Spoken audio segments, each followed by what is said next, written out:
শিল্পীদের হাতের কাজও আপনারা দেখেছেন, তবে মিনিয়েচার শিল্পীর হাতের কাজের জাদু আপনারা দেখেছেন?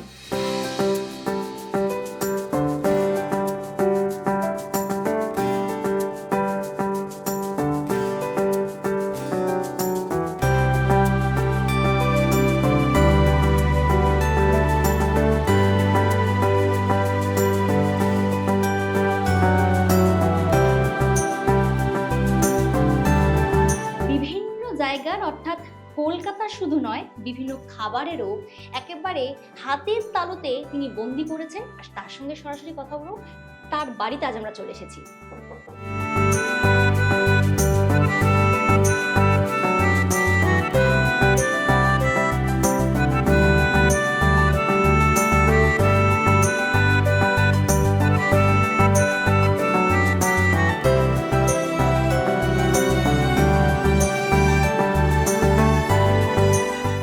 হাতের তালুতে যেন এক টুকরো কলকাতা। কলেজ স্ট্রিটের বইয়ের স্টল, চায়ের দোকান থেকে শুরু করে জিলিপির দোকান, সবকিছুই যেন জীবন্ত হয়ে ওঠে হাওড়ার মিনিয়েচার শিল্পী মূর্ছনা বন্দ্যোপাধ্যায়ের ছোঁয়াতে। আর তিনি ইনস্টাগ্রাম থেকে বিভিন্ন ভিডিও দেখে পরীক্ষা নিরীক্ষা শুরু করেন। জাপানি মিনিয়েচার শিল্পীদের আর্ট দেখেই তার ভালোবাসা। তারপরেই যেমন ভাবনা তেমন কাজ। ছোট্ট সন্তানকে দেখাশোনার পাশাপাশি বাড়ির সমস্ত কাজ সামলে তিনি যে সময় অবসর সময়টুকু পায়, সেই সময়টুকুতেই তিনি কিন্তু তার কাজে মনোযোগ দেন। দেখুন, মেন ফুড আইটেমসগুলো বেশিরভাগ আমি ক্লে দিয়েই করি। তাতে অনেক রকম ক্লে ইউজ হয়, 3-4 রকমের ক্লে আমার লাগে। তার সাথে কিছু কেমিক্যালস থাকে, কিছু গ্লু থাকে, মানে গ্লুই তো 7-8 রকমের লেগে যায়। তো ওগুলো আমি ওটা এক্সপেরিমেন্ট করে করে কিছু কিনে দেখি কেমন হচ্ছে, সেটার কি ফিনিশিং, কিছু ভার্নিশ লাগে, সব কিছু। যেমন এই চায়ের দোকানটা, মানে এর আগে আমি মিনিয়েচারের যত কাজ দেখেছি ওগুলো খুব কিউট, মানে খুব সুন্দর সাজিয়ে রাখার মতো।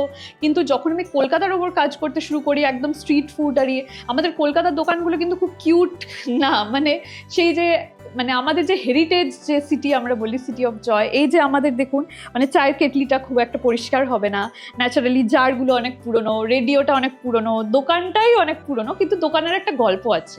কলেজ স্ট্রিটের রিল দেখি ইনস্টাতে, তো হঠাৎ করে আমি কখনো ফুডের বাইরে কিছু বানাইনি এবং বানানোর কিছু প্ল্যানও ছিল না। হঠাৎ করে ওই কলেজ স্ট্রিট বুক স্টলটা আমাকে এত ইন্ট্রিগ করলো যে আরে এটা তো বানানো যেতে পারে, কিন্তু ওটা ততটাই চ্যালেঞ্জিং। আমি কোনোদিন এরকম মিডিয়ামে কাজ করিনি।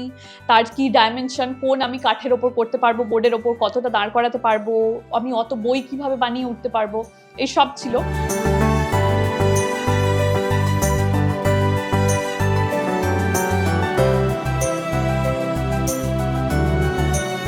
6-7 ঘন্টা একদম ডেডিকেটেডলি এটাকে দিই, তারপরেও শেষ হয় না ন্যাচারালি। তারপর আমি বাড়ি গিয়ে বাচ্চাকে দেখে ডেকে ঘুম পাড়িয়ে খাইয়ে আরও মানে টোটাল 12 ঘন্টা ডেডিকেটেড আমার এটাতে লেগেছে। তো এটার স্টাডি করলে বুঝতে পারবেন টেবিলে কি কি থাকে।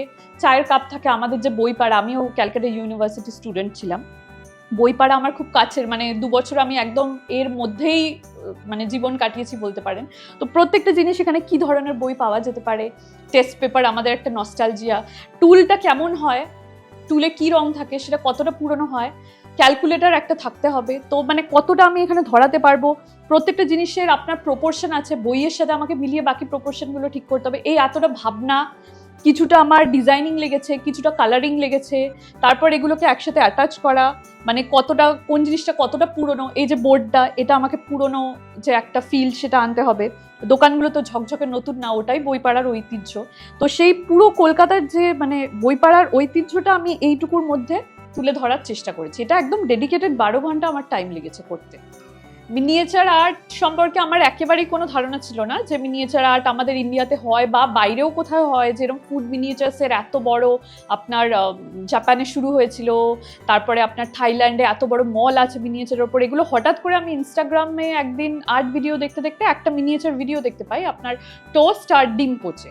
তো ওইখানে ওটা আমাকে এত মানে ইন্টারেস্ট করে, ইন্ট্রিগিং ছিল এত ভিডিওটা, যে আমি ভাবি যে ট্রাই করি। তো যেহেতু আমি আর্ট ফর্মের সাথে সবসময় যুক্ত ছিলাম, আমার বাড়িতে ক্লে এমনি ছিল, এয়ার ড্রাই ক্লে, তো ওটা দিয়ে ট্রাই করি।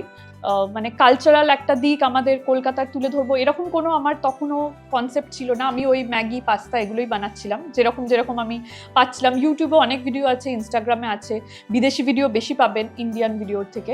তো ওই দেখে দেখে আমি শিখতে শুরু করি, ক্রমশ আপডেট করি। তখন টুলস ফুলস কিছু ছিল না, বাড়িতে যা ছিল ওই টুথব্রাশ, টুথপিক, ওই সব দিয়েই করছিলাম। আমি একজন ওয়ার্কিং মাদার, আমি একদম ডেলিভারির আগের দিন অবধি অফিসে কাজ করে এসেছি, আর্টের সাথে যুক্ত ছিলাম। তো হঠাৎ করে ওই যে কনফাইন্ড হওয়া একটা রুমের মধ্যে ওই লস অফ আইডেন্টিটি যেটা, ওটা আমাকে ভীষণভাবে মানে স্ট্রাইক করে আর কি। তখন আমি ওই ভিডিওস দেখতে শুরু করি এবং দেখে দেখে শিখতে। ওনারা অনেক না বিহাইন্ড দ্য সিনস ভিডিও দেন, তো ওই থেকে মানে খুব কমপ্লিকেটেড জিনিস কিভাবে তৈরি করেন যেগুলো আমি ভাবতেই পারিনি, যে একটা কমলা লেবুকে কাটলে ভেতরটা কমলা লেবুর মতো দেখতে হয়, একটা ডিমকে কাটলে ভেতর থেকে কুসুম বেরিয়ে আসে, এটা যে মিনিয়েচার আর্টে সম্ভব ক্লে দিয়ে। এবং এই যে ব্লেন্ডিংটা, মানে ইমাজিনেশন আর রিয়ালিটির যে ব্যারিয়ারটা, এটা যে ডিজলভ করে দেয়া, এইটা একটা আমার মনে হয় সাংঘাতিক, ইটস লাইক ম্যাজিক। তো ওইটা আমি শিখতে শুরু করি তখন। আমার কাছে নিঃশ্বাস নেওয়া যেমন আমার ক্রিয়েটিভ সত্তাটাকে বেরিয়ে আসতে দেয়, it's my mode of self expression. তো আমাকে নিজেকে এক্সপ্রেস করার জন্য কিছু তো করতে হবে। তো এটা আমার কাছে বোঝা তো একদমই না, বরং আমার কাছে এটা থেরাপি। মানে আমি যখন রাত 2টো অবধি কাজ করি, বাচ্চাকে রেখে 3টে অবধি, তার মধ্যে আমি বাচ্চাকে 2-3 বার খাইয়ে আসি রাতে, তো আমার কখনো মনে হয় না এটা আমি মানে নিজেকে পুশ করছি, নিজেকে না, এটা আমার ভালো লাগে। মানে আমি রাতে 2 ঘন্টা ঘুমিয়ে দিব্যি এগুলো বানাতে পারি, বরং এটা না বানালে আমার শরীর খারাপ লাগে।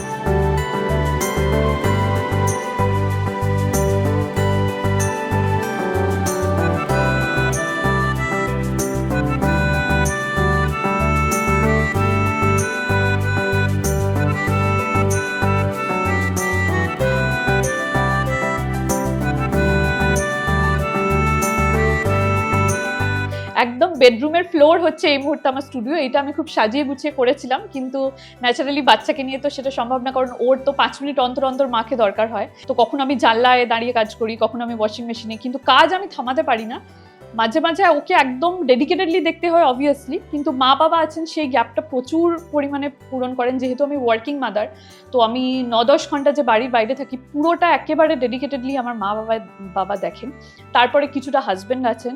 কলকাতার কি বানাইনি সেটা বোধহয় বলা ইজি হবে, মানে মোমো স্টল থেকে চায়ের দোকান বোধহয় এই নিয়ে আমার 3টে হয়ে গেল। কলেজ স্ট্রিটটা প্রথম বানালাম, যেহেতু আমি ইয়ের বাইরে বানাতাম না কিছু, ফুডের বাইরে। আর্সালান বানিয়েছি, আমিনিয়া বানিয়েছি, আউত বানিয়েছি, যত রকমের বিরিয়ানি হয় করেছি, গোলবাড়ির কষা মাংস করেছি। আর মানে কি বলবো, কোনটা বানাইনি, কচুরি, আমাদের রোববারের সকালে ব্রেকফাস্ট বানিয়েছি বাঙালির, আমাদের রোববারের দুপুর বানিয়েছি কমলা লেবু, জলপাইয়ের আচার, কুলের আচার, সাথে ফেলুদা, নাহুমস বানিয়েছি, মিয়মরে বানিয়েছি, মানে যা পেয়েছি তাই বানিয়েছি। এই হচ্ছে ব্যাপার।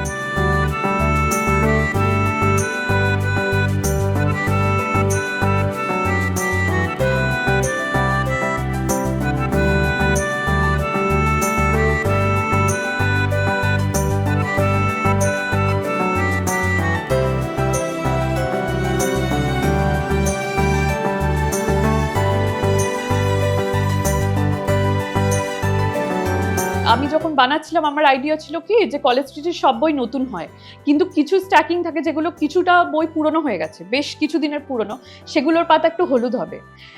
তার সাথে স্ট্যাকিং থাকবে একদম নতুন বইয়ের। সব বইয়ের সাইজ এক হবে না, সব বইয়ের আপনার উইডথ এক হবে না, কিছু মোটা কিছু সরু। তা রেকি প্রসেস কিছু, আপনি ভিডিও তো এখন ইনস্টাগ্রামে প্রচুর, আমার মনে হয় ফটো দেখা থেকে ভিডিও দেখুন বেশি করে। ভিডিওতে একদম আপনি ক্লোজ আপ পাচ্ছেন, কিছু শর্ট। এখন তো ফুড ব্লগার্স প্রচুর আছেন, তারা অনেক প্রত্যেকটা শপে ঘুরে ঘুরে কাজ করছেন। তো আমার মনে হয় অবজারভেশন আর রিসার্চ খুব জরুরি একটা জিনিসকে রিয়ালিস্টিক্যালি ফুটিয়ে তুলতে, এবং এটা একদিনে হয় না, মানে এই চোখটা তৈরি করতে অনেকটা সময় লাগে। দেখতে ছোট হলেও বানানো কিন্তু অতটা সহজ নয়। তবে এই সমস্ত কিছুরই উপেক্ষা করে নিজের স্বপ্নের দিকে এগিয়ে চলেছেন হাওড়ার শিল্পী মূর্ছনা বন্দ্যোপাধ্যায়। ক্যামেরায় রতিন কুণ্ডুর সঙ্গে প্রিয়াঙ্কা পাত্র, সংবাদ প্রতিদিন.in। ফলো করুন সংবাদ প্রতিদিন ডিজিটাল।